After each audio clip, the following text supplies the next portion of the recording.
મિત્રો આપણે જો આજે તારીખ છે 10/7/2026. હવે આપણે જે વિડીયો મૂકી રહ્યો છે સેટેલાઇટ વિડીયો છે. જો ગુજરાતમાં થોડા જરા વાદળો છે, બહુ વાદળા છે નહીં. જો આ સિસ્ટમ કઈ બાજુ જઈ રહી છે તમને બતાવે. જો અત્યારે બંગાળની ખાડી છે, જે હું તમને હાથથી બતાવી રહ્યો છું. જો આ બંગાળની ખાડીનું પ્રેશર છે. જો આ પ્રેશર છે ગુજરાત ઉપર વરસાદ આવશે, પણ એ પ્રેશર કઈ બાજુ જઈ રહ્યું છે તમે એના વિડીયો જોવો. જો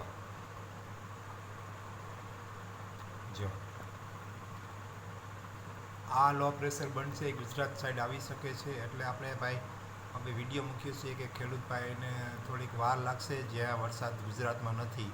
તો એ સિસ્ટમ અત્યારે બની રહી છે. જો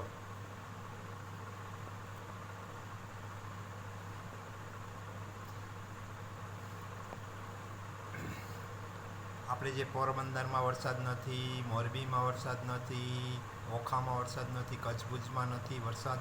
ભાઈ આ વખતે જે સિસ્ટમ છે એ બાજુ ન આવી, કારણ કે એને દિશા બદલી નાખી હતી. મુંબઈ અને સુરતમાં જે તમારા ભાઈ જામનગરના ભાગનો, પોરબંદરના ભાગનો જે વરસાદ છે એ મુંબઈ સુરતમાં વરસી ગયો, કારણ કે સિસ્ટમે દિશા બદલી લીધી છે. એટલે હવે આપણે છે ને ભાઈ ખેડૂત ભાઈ ચિંતા કરશો તો કાંઈ થશે નહીં, કારણ કે આ વરસાદ ઉપરવાળાના હાથમાં હોય છે. પણ તમને એટલી આશા રહે કે ભાઈ ભવિષ્યમાં આપણે વરસાદ થવાની સંજોગો, જે બંગાળની ખાડી હર વર્ષે આપણને વરસાદ આપતા હોય, ઘણા લોકો એટલો વરસાદ પડી જાય છે અને એમ કહે છે બંગાળની ખાડી ભરી દો. એટલે ચિંતા કરશો નહીં, વરસાદ થવાની શક્યતા છે.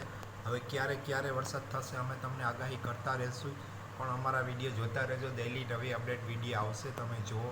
અને જો આ ઉપરની પ્રોસેસ છે એ સિસ્ટમ કાલે તમને જો આ 10 તારીખનો વિડીયો છે, કાલે તમને કેટલા આ સિસ્ટમ છે, જે આ સિસ્ટમ અહીંયા આવશે આ બાજુ, એ આપણે તમને વિડીયો દ્વારા સમજાવશું. મારો વિડીયો ગમે તો લાઈક, કોમેન્ટ, શેર કરજો. મારી યુટ્યુબમાં ચેનલ છે ત્યાં પણ વિડીયો સબસ્ક્રાઈબ કરજો અને જોતા રહેજો. આવજો મિત્રો.